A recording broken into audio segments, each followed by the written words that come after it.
All right, welcome to the Explainer. Today, we're diving into a really cool case study in the world of climate tech.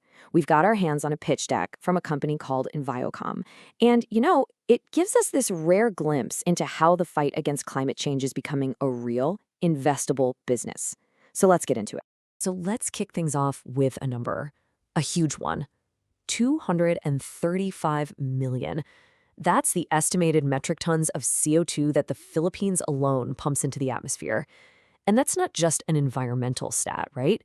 That's a massive, massive business problem just waiting for a solution. So you gotta ask, what's behind a number that big? Well, it's a huge problem for the businesses on the ground. A lot of them are just stuck in the past. They're using old school spreadsheets, paper forms, and all these disconnected systems to manage something as critical as their environmental impact. It's a total mess, inefficient, risky, and just not built for the challenges we're facing today. Okay, so what does that actually feel like for a company that's trying to do the right thing? Well, it's a maze, a total compliance maze where they're just struggling to keep up. And this right here, this lays out all the pain points. You've got governments breathing down your neck with more and more rules. The permits you need are incredibly confusing. Everything is slow, it's expensive, and if you make one wrong move, you could be facing massive penalties. But you know what the real kicker is? Most companies are flying blind. They don't even have the basic data to know where their emissions are coming from, so they have no clear path to actually reduce them. So out of that chaos, a company called EnviComm is stepping up with a different idea. They're trying to move businesses out of that fragmented mess and into a single, integrated ecosystem. The big idea here is pretty simple, actually. Just bring everything a business needs into one place, under one digital roof.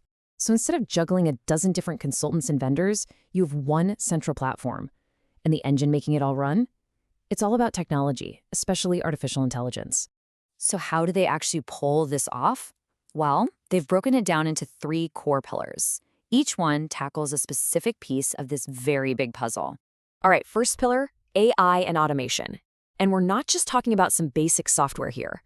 This is AI that helps automate that tedious permitting process. It's dashboards that let you track your carbon footprint in real time. And it's these little things called IoT sensors. Think of them as tiny scouts that gather environmental data live from the field. This is basically the brain of the whole operation. Okay, pillar number 2 gets its hands dirty. This is the physical stuff, the real-world engineering and logistics. We're talking about the hands-on work, like safely hauling hazardous waste, operating complex water treatment plants, and even supplying the actual gear, like solar panels that companies need to get cleaner. And the third piece of the puzzle, that's the human touch, the expertise. This is where consultants step in to do complex biodiversity studies, help company leaders build long-term sustainability plans, and provide training to make sure the whole organization is on the same page with the latest standards. So the solution sounds great, but how is it a business? Where's the money coming from? Let's take a look at their model. And what they've built is a really smart hybrid model. On one side, you have that steady, predictable income from their software as a service, or SaaS, platform. Think AI subscriptions and data dashboards. On the other side, you've got the big ticket items, high-value project-based services like engineering design or complex environmental impact assessments, also called EIAs.